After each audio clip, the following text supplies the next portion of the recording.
part of the world. So thanks everyone for being on the call tonight. I will just mention that one of the things that a number of you have asked for in the past is to find out how you can find who else is in your area who's connected to the Conversation Project, and I'm happy to tell you that we're working on that. It's not up and ready yet, but it will soon be a feature that you can find on our website. So stay posted, and you'll soon be able to connect with your community that is close at hand geographically. And of course, we have lots of ways to stay connected to our community. I'll be talking about that a little bit at the end of tonight's call. Having been participating in this webinar, we get it that you have a passion, you have a commitment, and we also want to be able to give you connect you with partners who are doing it.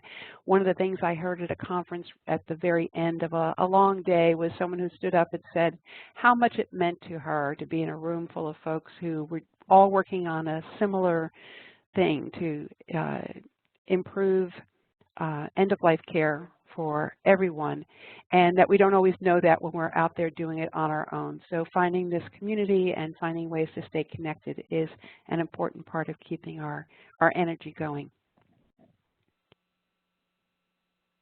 So tonight, about halfway through the call, we'll be welcoming two special guests to speak with us about their experiences in bringing conversations to congregations. And our two guest faculty are our longtime friend of the Conversation Project, Ronnie Gensler, who is the founding president of Bereavement Navigators in Atlanta, Georgia. We'll hear more about Bereavement Navigators, but very briefly, Ronnie offers programs, resources, and tools to community groups and congregations, and it has been a great service to people in her area for a long time. Also joining us is Dr. Eileen O'Shea. Don't let the doctor fool you. She's a nurse, but she is a doctor of nursing. But I'm always excited to meet a fellow nurse doing such great work in end-of-life care and palliative care in particular. Eileen is executive director of the brand new Canaric Center for Palliative Care Nursing at the Egan School of Nursing at Fairfield University. So thanks both of you for being on the call tonight, and we'll be turning things to you in just a little bit. So this is our final session of the 6-part webinar, and being that this is at the end, we have sort of a summary takeaway, which is I hope that you are leaving this series with a sense of confidence that you have the information and tools you need to bring this work to your congregation or reach into faith communities in your area. We know that we have both congregational leaders, clergy and lay leaders, as well as people who work out in the community who want to be working inside congregations. We hope you leave with a sense of connection to a larger community of committed people who are doing the work of culture change. And we also hope that you leave with a sense of support that the Conversation Project is here to help you succeed. Tonight's agenda is fairly straightforward. As always, we will take a little time to answer your burning questions. If there's something that arose for you at the end of last week's session, we hope that you will use the chat box to let us know what that is, and we will weave an answer into tonight's session or answer it in a follow-up email to everyone. I'm going to do a swift overview, review of change ideas that we've talked about in the last few weeks. And then we're going to move on to your final inquiries and also reports from the field from Ronnie and Eileen.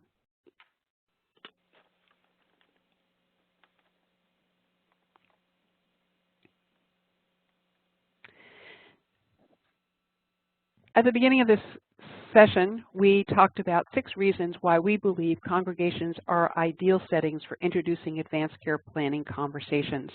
And for those of you who are on a computer, I've reposted those 6 reasons. For those of you who are calling in by phone, you can find them on our website in the Getting Started guide for congregations. But primarily, we know that they are existing communities that live and gather with shared values. So it's whether you're inside or outside, congregations are already a preformed group that you don't have to pull into you. They're already right there to be ready to speak to, so it makes it easier than going out and trying to find a brand new audience that you have to convene. They are places that encourage living with more compassion and less fear, and those are things that we are going to need if we're going to engage in these kinds of tender conversations. I love that congregations are storytelling communities, and really so much of this work is about sharing our stories about what happened when someone died, what works and what didn't, what we hope and what we fear.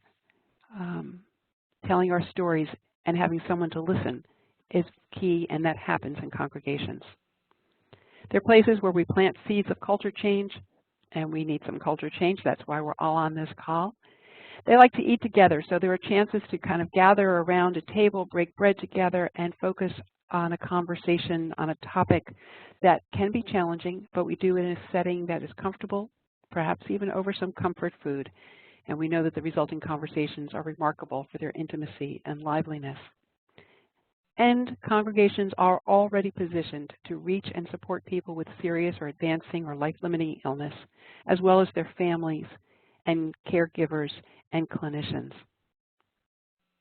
Bringing the Conversation Project into congregations is an opportunity also to help clergy help the people in their communities. Like doctors, people turn to faith leaders for support during times of illness. But also like doctors, many clergy do not receive training on how to engage in conversations around serious or life-limiting illness. And by introducing the Conversation Project Starter Kit, clergy are introduced to an important tool to help them get started by doing this reflection themselves, about having conversations about what their own, what matters most thoughts, feelings, and beliefs are. Having the conversation and discovering how that opens doors and sometimes opens doors to more questions and searching for answers is a prime way to prepare to model how to have courageous, faithful, and crucial conversations about our unique, values-based wishes for care through the end of life. Now, to infuse advanced care conversations in most congregations will require taking some action to enact that change in behavior. The change in behavior that we're looking for is to move the dial on how many people are having conversations about their wishes for the kind of care they want and the kind of care they don't want. That change takes place because people like you decide to take action. There are so many actions that are possible. In the course of this webinar, we've invited you to consider what action do you want to take in your setting. At the heart of the change you are participating in is to shift the conversation in the culture and among healthcare providers from what's the matter with you to what matters to you. In order to articulate what matters, we need spaces for reflection about our values, beliefs, traditions, and practices related to illness, aging, dying, and death. And what better place to create this space than in congregations, where as congregational leaders, we can create a framework for having these conversations in a way that shares texts and exemplars in your respective traditions and provides a framework for making ethical choices. While we know that ultimately people will need to talk about their preferences for medical care with their healthcare providers, starting there can be daunting. It may be one of the reasons why only 30% of the population is having these conversations, even though 90% feel they are important to have. So we want to get started breaking the ice and welcoming people into conversations by keeping the focus on how one might live the best life possible every day, and not focusing only on advanced medical interventions. This may very well help us transform our capacity to talk about end-of-life care sooner rather than later, by beginning with what matters most.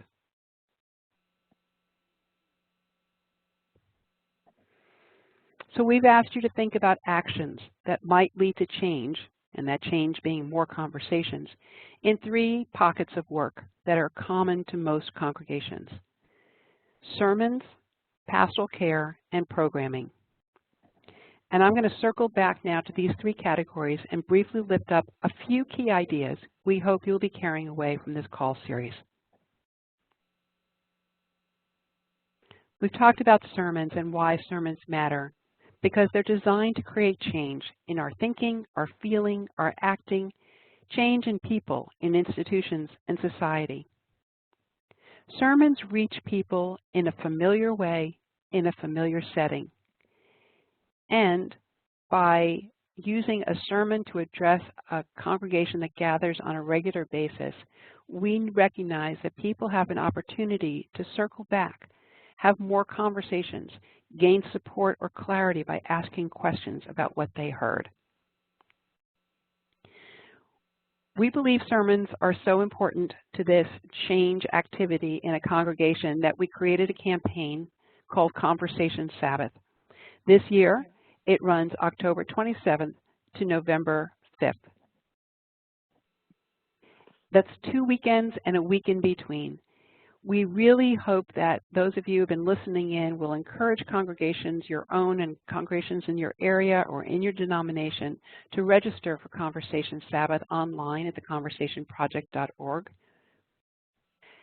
so that we can do a couple of things. We have an opportunity to track that people are doing this more. We often hear after the fact that people have participated in Conversation Sabbath but never registered. Our goal is to be able to measure the impact that we're having by counting how many people are doing this, how many congregations are doing this, collecting those stories, and with enough of a groundswell, feeding that information to various media channels, both social and traditional, so that we can be having a larger impact. It's like anything else. We need to have participation to be able to create some change and create some momentum and create some attention on this issue publicly. So thanks for doing that and for sharing the idea if you are on your own social media channels. Another pocket of work that we discussed was pastoral care. Pastoral care is one way to normalize and model that it's safe to engage in a conversation about end-of-life wishes and to engage in those conversations at different places along the wellness-illness spectrum. We strongly suggest that a first step is preparing clergy and lay leaders to begin with their own reflection and sharing process, to walk the walk and not just talk the talk, not just give the good advice that we haven't taken for ourselves first. A simple entry point is providing up-to-date resources in print or linked online. For example, your state's healthcare proxy forms, conversation starter kits, or local hospice information. By providing this information either in your building or on your website, signals to congregants that we talk about what matters here, and we encourage you to do the same.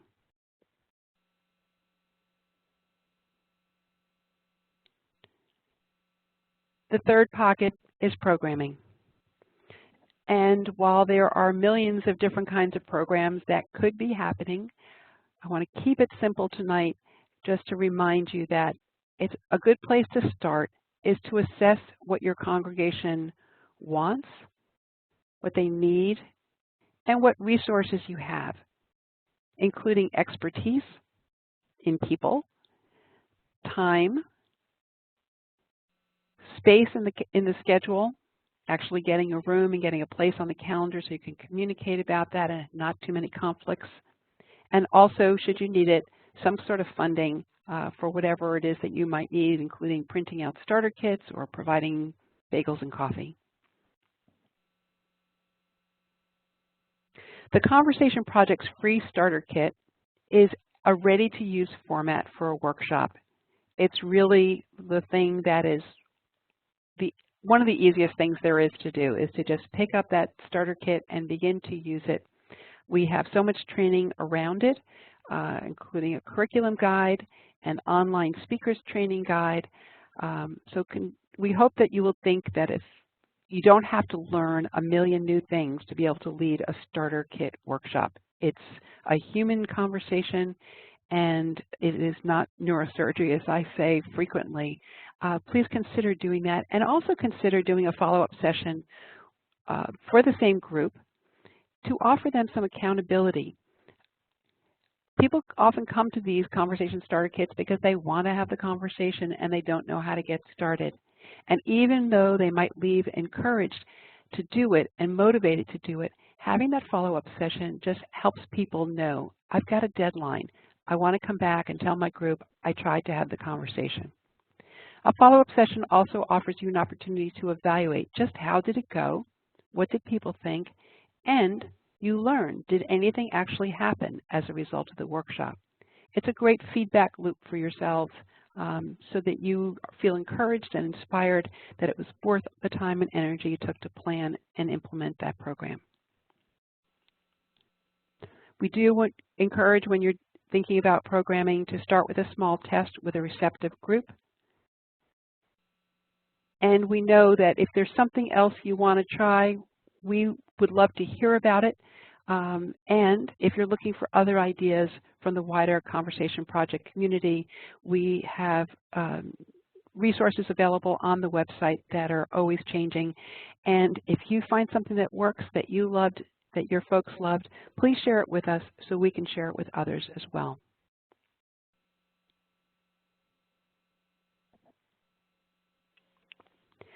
Now, one of the questions that we heard from a variety of folks over the course of this webinar was a repeated question, which was, so how do we engage our clergy leader? Is it different if it's an internal request? If you are the member of the congregation going to your clergy person, just how do you go? What's the information you want to bring? And what if you are a community-based professional or a healthcare professional who wants to be reaching into congregations to make a difference for them? Is the approach to clergy different in that case? Well, to help answer that question tonight, we thought it would be a good idea to bring in two folks who have done just that.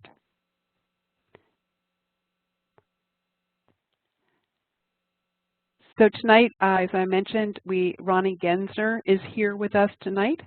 Ronnie is the founding president of Bereavement Navigators in Atlanta, Georgia. Ronnie guides people through the tasks that follow a death and helps people organize their affairs before illness or death. She's worked extensively in Atlanta, offering programs, resources, and tools to community groups and congregations. And Ronnie is herself a model for how to be a resource, growing her consultancy out of her own experience of deep loss and channeling her energy and commitment to serve others. Ronnie's been a champion of the Conversation Project in the South from the beginning, and it's great to have you here tonight with us. Ronnie, welcome. Thank you. Can you hear me? I can. Oh, good. And I also want to introduce to you Dr. Eileen O'Shea. Eileen is the Executive Director of the Canaric Center for Palliative Care Nursing, and you'll tell me if I pronounced that right, Eileen. She also teaches at the Egan School of Nursing at Fairfield University. Eileen has been leading Conversation Starter Kit workshops in her congregation. She supported graduate nursing students in doing similar outreach to other congregations. And she was key in bringing the Institute for Healthcare Improvement and the Conversation Project to Connecticut to support their statewide initiative to improve care in their state. Thanks for joining us tonight, Eileen. Can we unmute Eileen O'Shea? Mary. Are you there, Eileen? Hello, Rose. Hi, Eileen. Great to have you on the call. Okay, we may have a little bit of a sound issue. We'll see how it goes. All right. So let's begin.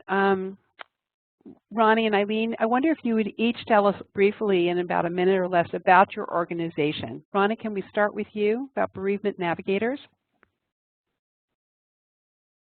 As Rosemary said, my organization came out of a loss. I'm a widow of 6+ years, and my husband had a heart attack, 2 operations within a week, And at the end of, or 9 days, at the end of 9 days, they told me he could do no more. And I actually made the, what I call life's ultimate decision to take him off the machine, and in essence, end his life. Had we not had conversations, this was in 2011 before the Conversation Project was as organized as it is, but because we were older when we married, we were in our early 50s, we had conversations about all kinds of things going forward. So I made that decision, as difficult as it is emotionally. I realized I was very clear about what the right answer was, and have been clear ever since.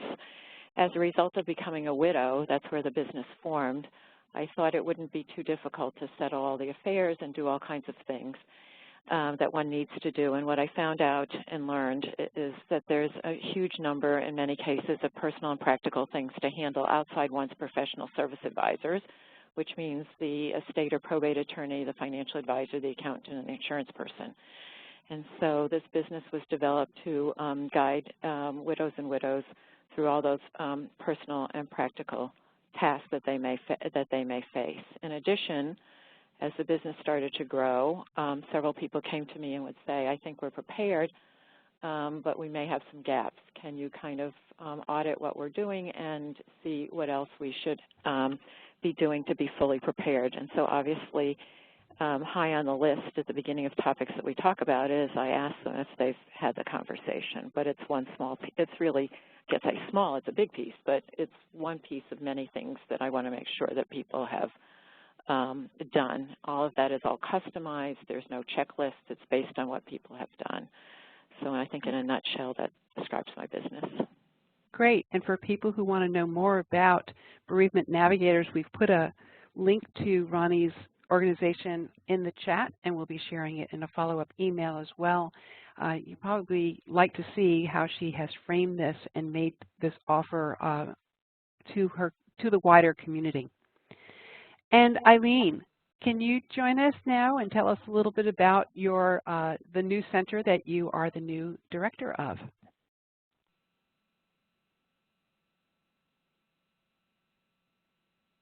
Eileen, are you on mute by any chance?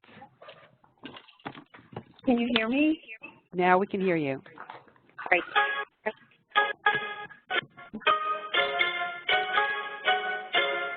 Oh dear. I think we lost you. No, I'm here. Okay, great. Okay.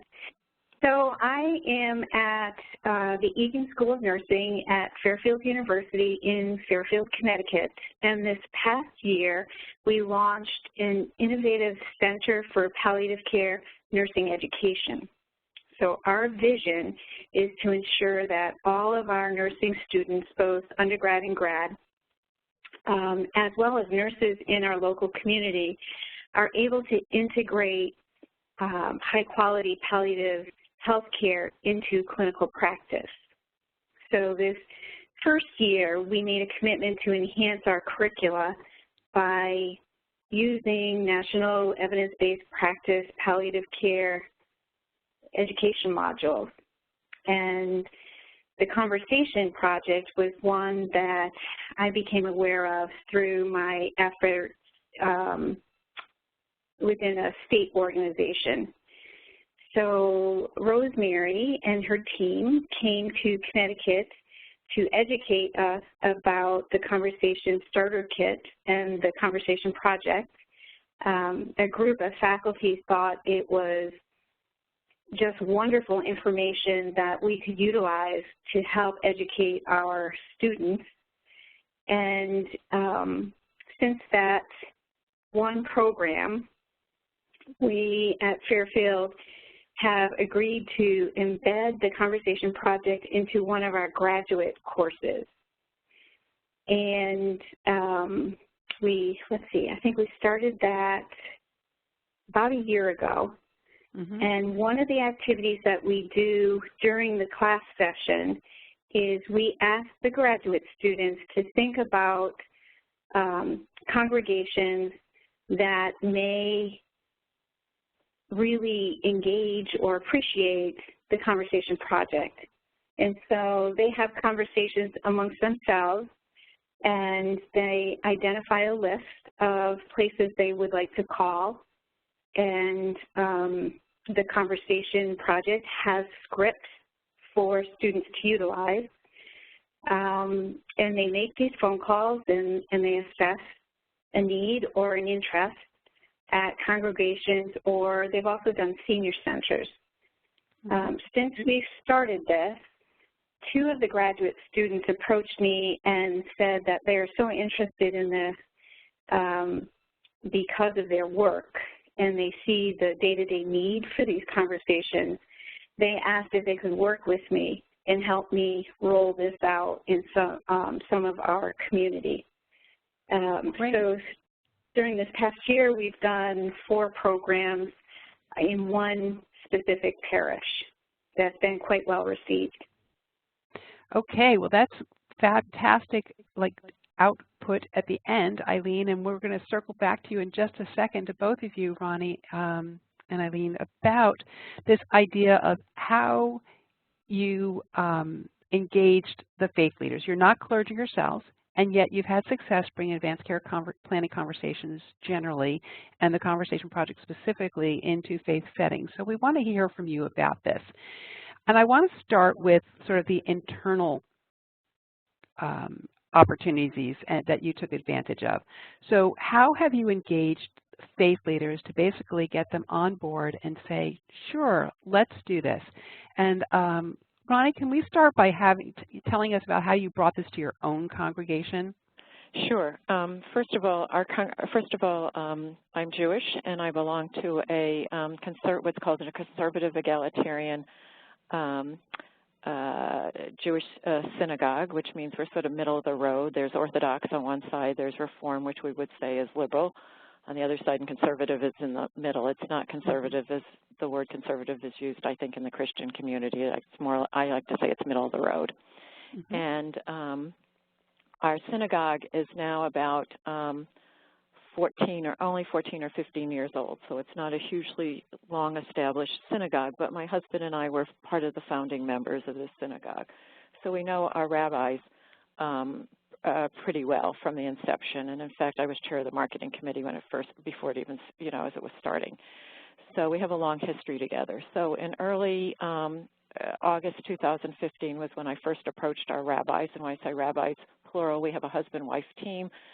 Rabbi Doctor, she was a medical doctor before she became a rabbi, Anna Leah Bortz, and her husband, Mario Karpuk. They are equal clergy. They are a rabbinic team. They were born in Argentina, were high school sweethearts, etc. And along the way went to universities and then became rabbis. So I called and made an appointment to see them, and I wanted to share some information about the first Conversation Sabbath to see if they thought the congregation would be ready to participate and discuss the concept of having end-of-life conversations. I felt for myself that I've been going to Conversation Project monthly webinars for several years, and it was now, for me personally, time to step up to the plate and really, do something with all of this stuff. So it was really sort of a test for me, as well as to see if I could engage them. So, and to see if they thought really if the congregation would be ready to participate and discuss the concept of having end-of-life conversations. And what did you find out? And that was my next sentence. Good intro. Before I finished my pitch, and you have to remember I was a marketeer for 20 years before I had this business, so I had a history of selling products and services. They were pulling out their calendars, stopped my conversation, and started discussing potential dates with each other for this event. And so then I asked them, why were they so excited about this? It was like I was really going in there pretty frightened and expecting to be turned down, to be honest, figuring, we're not ready, or we're ready, but they're not ready. They were meaning the congregants weren't ready. And they said they really had experienced what they felt were just too many crises at the bedside type events, including being asked by the family or family member what they should do in this situation. And they feel very strongly that, they are not the healthcare agent. They are not in a position to make decisions or to tell people what to do. And so I think they felt pretty strongly that it was time to, that this was a way maybe to take some of that burden away from them of even being asked and to begin to educate the community. I mean, they didn't say educate the community, but that's I guess my sense. And so so they seem to be sort of relieved, and that's why they seem to be so excited that somebody like myself, a lay person, you know, a peer, because this was, you know, we agreed that the majority of people who came out for this were probably going to be the empty nester crowd, which was, you know, I call it 50s to 75 plus type people, and that somebody who had real life experience, you know, as a healthcare agent, both they knew from my parents, and especially for my husband, where I had to make this incredible decision.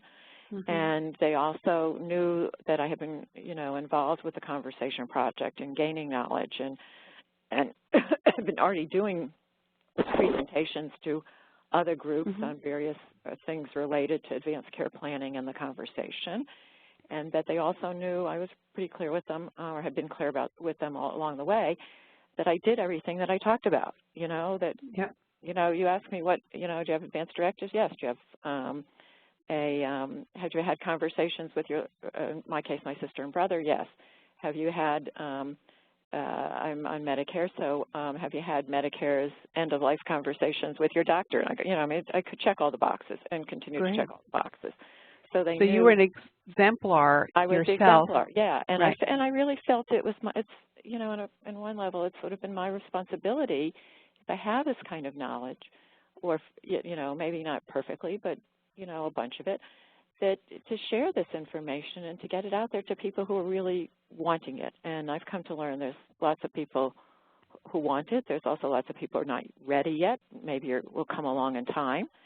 And and I also had this thing about, you know, I kind of wanted our synagogue, because I hadn't heard much going on in Atlanta, and I don't see a lot of people checking, you know, clicking the Georgia box on the maps too often. And so I kind of wanted my synagogue to be a leader in offering Conversation Sabbath as an educational event in Metro Atlanta. So that was kind of how we sort of began to engage them. And I could talk about more things, but I'll stop now. Yeah.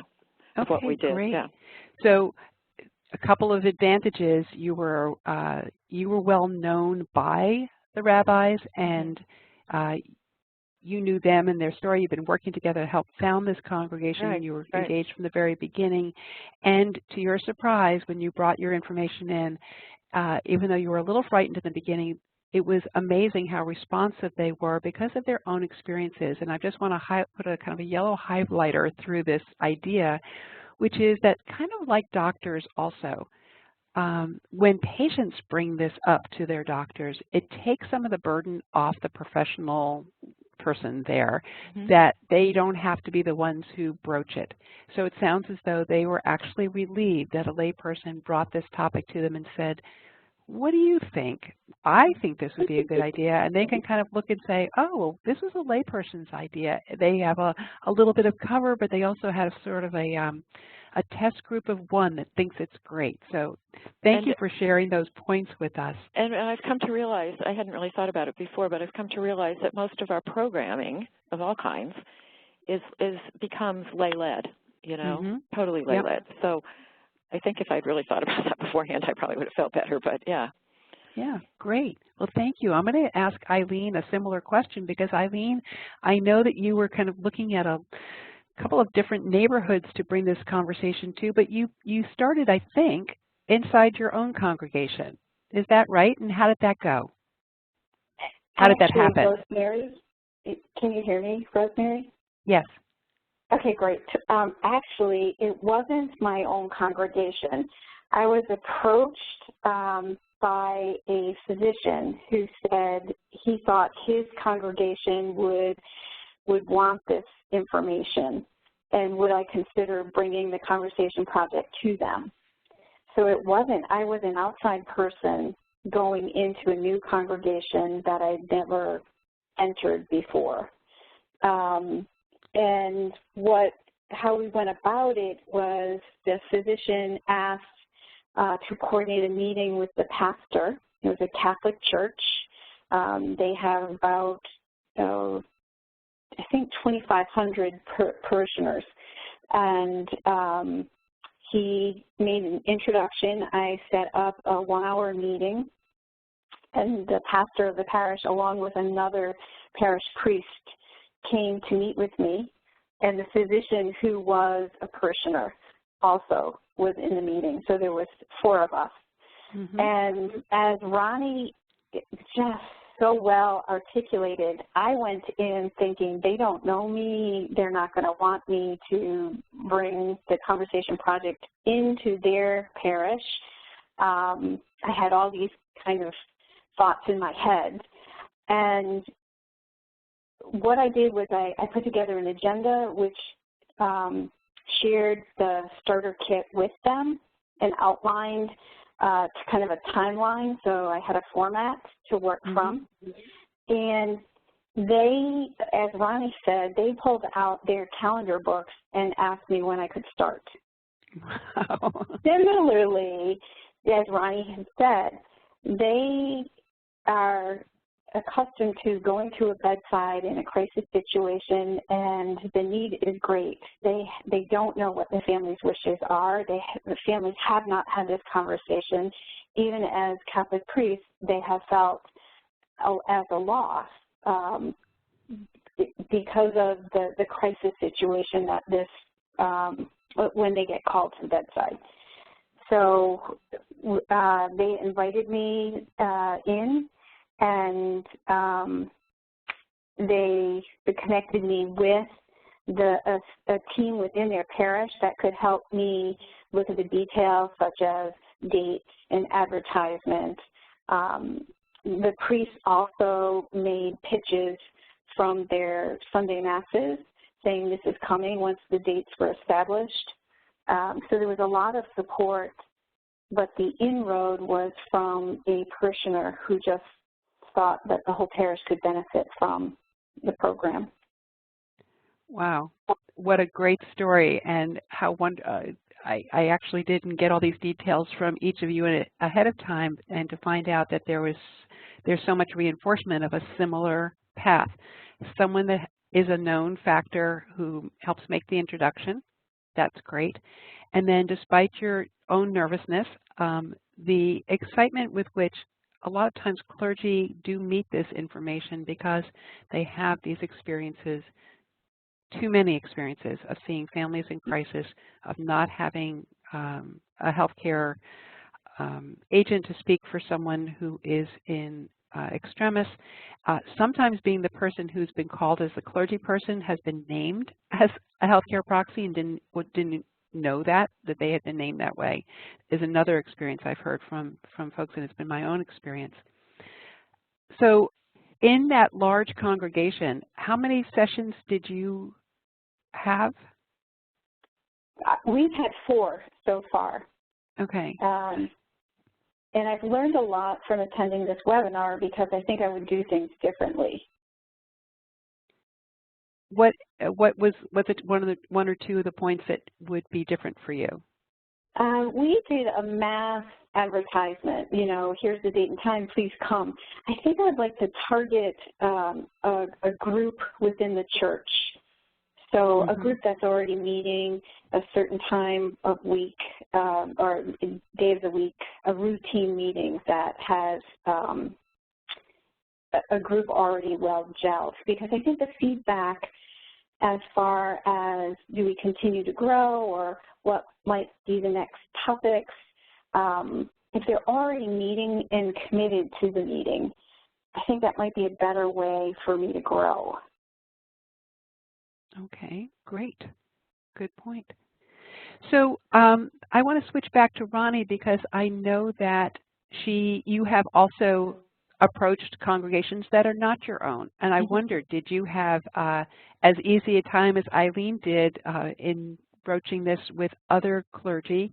And if not, what kind of obstacles did you meet?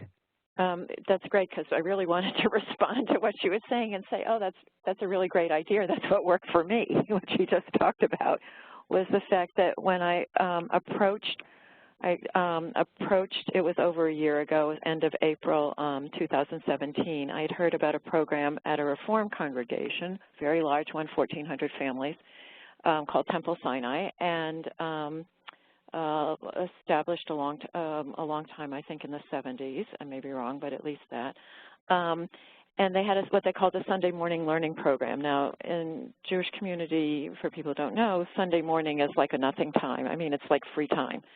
So it's kind of like just a time that, you know, people aren't doing much, so they can offer just educational programs. They offer Hebrew school. They offer all kinds of things where young children learn Hebrew or, you know, other types of Jewish education. So I'd heard about this Sunday morning program, and I was brought in by somebody who, by a couple of people, congregants who had heard me speak at 2 different presentations that I had done, and said, call the, I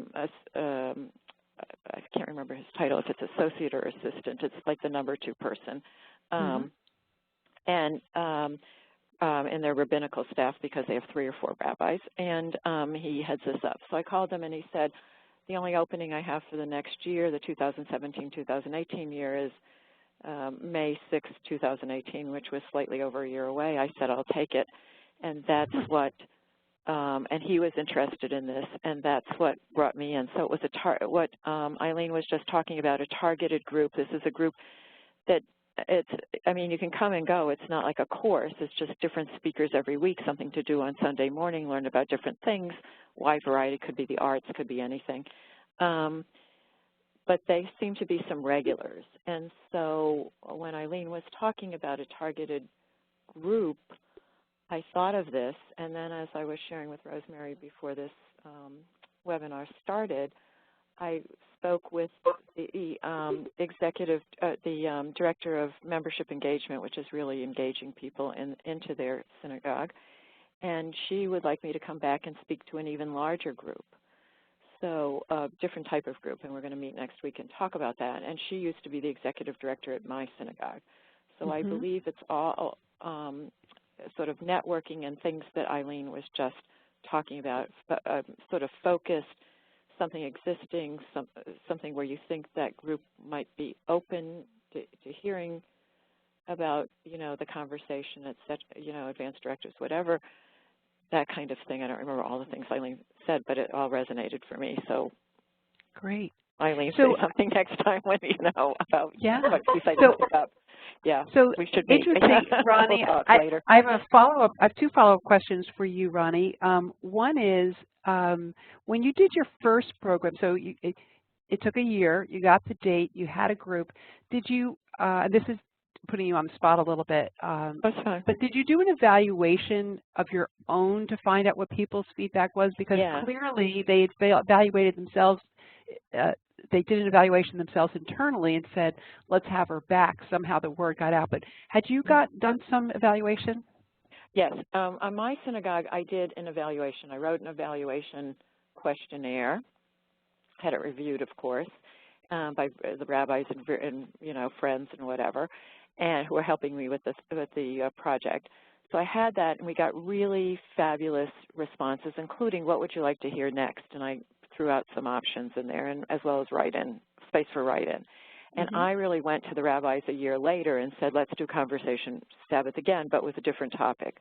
So the first topic really was based on the why to have these conversations, because I still was treading light. I mean, even though they were excited, I was still a little fearful.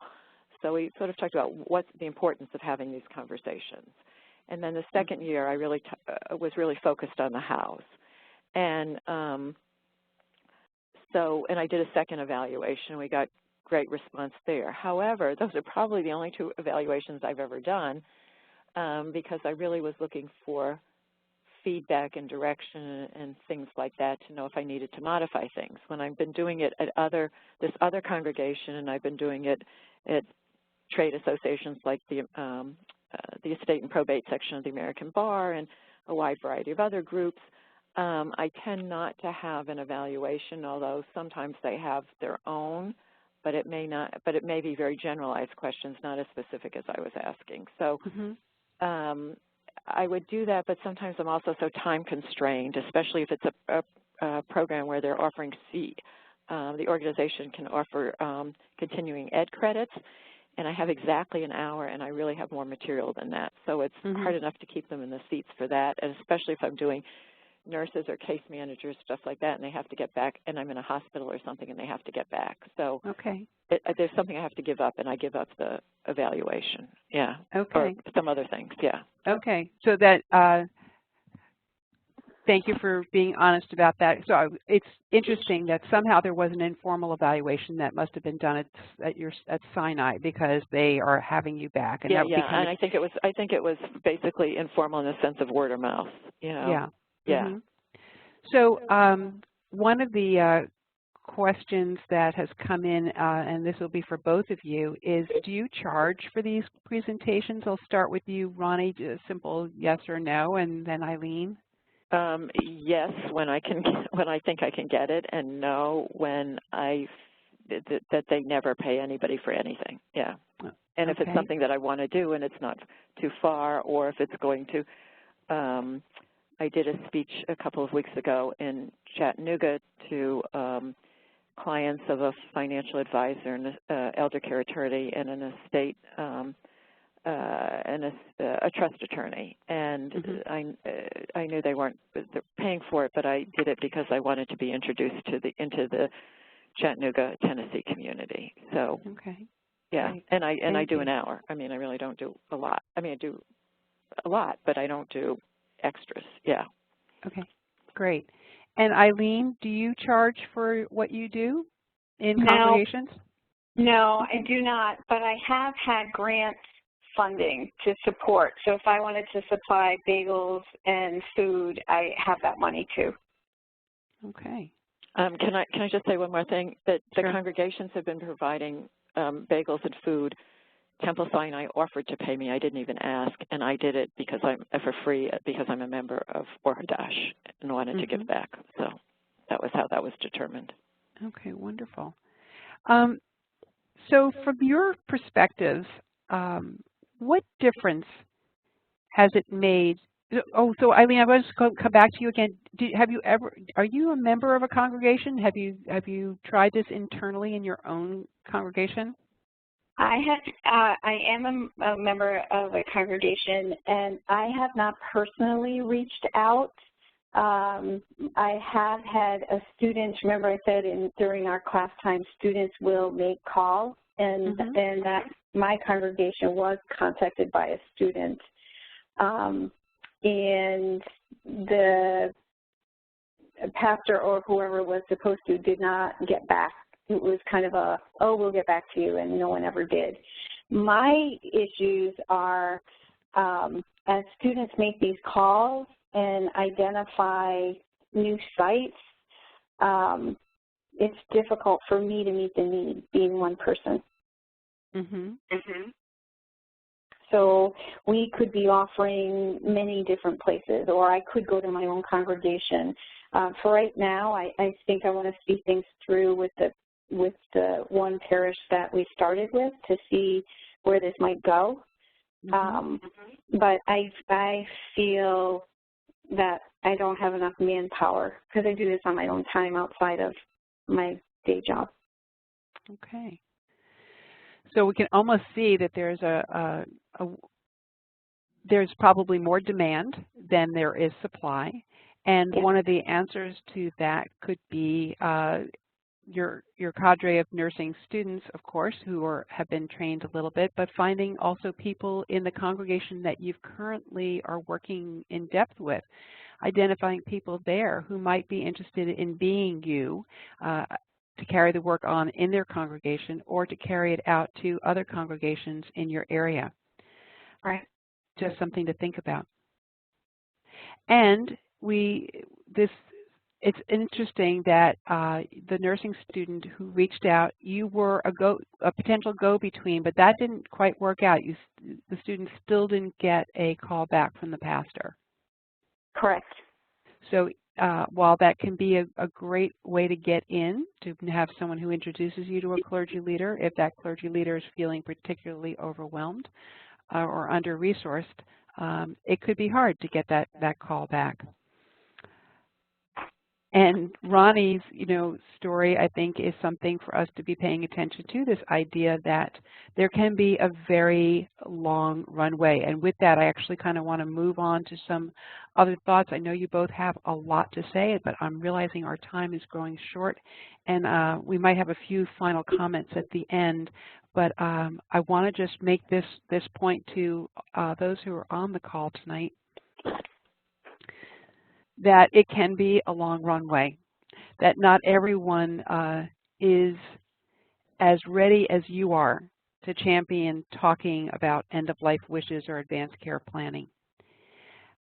We've been doing this work for a while, and we know that you may get frustrated by the amount of time it takes to set up the meetings, to do an interest survey, to practice leading a conversation starter workshop, or to get on the events calendar or find a room. But you are not alone. We encourage you to be patient, to be persistent.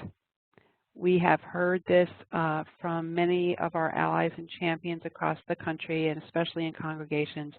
It took some time to get this important and healing work off the ground, but it was worth it. And why was it worth it? Is because now people are giving their loved ones the gift of knowing what matters most. And really, that is what we're up to. As a Conversation Project, one of the things that we ask about getting started is, what can you do by next Tuesday? So each week we've been gathering to talk about these things, and each week there's been an assignment to get into action. And we haven't had sort of a homework reporting, but I will say to you now, this is the question to ask yourself. What can you do by next Tuesday to get yourself in action in your community? I want to remind you that we have ongoing assistance available to support you. First of all, there's a nationwide community out there. We have monthly Conversation Project calls on the third Wednesday of each month from 3 to 4 o'clock p.m. If you are registered to get our newsletter, you can find out about those calls in advance. You can even get an email into your inbox reminding you about what the topic of the call is each month. I hope that you are inspired to consider that having a sermon in your congregation, or encouraging a congregation to host a sermon on this topic, is a worthwhile idea. So we hope that you will register your congregation for Conversation Sabbath coming up this fall. Please go to our website, find the registration link, and you'll be getting follow-up information from us about how to get that off the ground and publicized in your community. You can also watch the website for resource updates that are coming on a regular basis. And we'd really like to know how you're doing. You can email us anytime or go on the website and log in your story, but a direct email to me or to Naomi just to say, here's what we've gotten started in our community. We'd love to know, and if there's a question that you have, support that you need, also let us know. I would like to use a couple of minutes or seconds on this chat to ask you if you might have some interest in two things. One is, do you think it would be worthwhile to have a Facebook page for people who are doing work in faith communities with the Conversation Project and Advanced Care Planning? So please feel free to chat in and let us know if that would be useful to have a closed group on Facebook to be able to ask each other questions and get ideas or support from each other. The second question I'd love to know, and we'll be asking you this in a follow-up survey, but if you haven't thought about it right now, would it be worth it to you to have a follow-up call in about 5 months? That would give you time over the summer to kind of get started, make some plans, and get started again on the ground in your congregations in the fall, and see how, let us know how things are going, and maybe have some other questions that arise from trying this work to get started. So let us know if a Facebook page or a follow-up call would be interesting for you.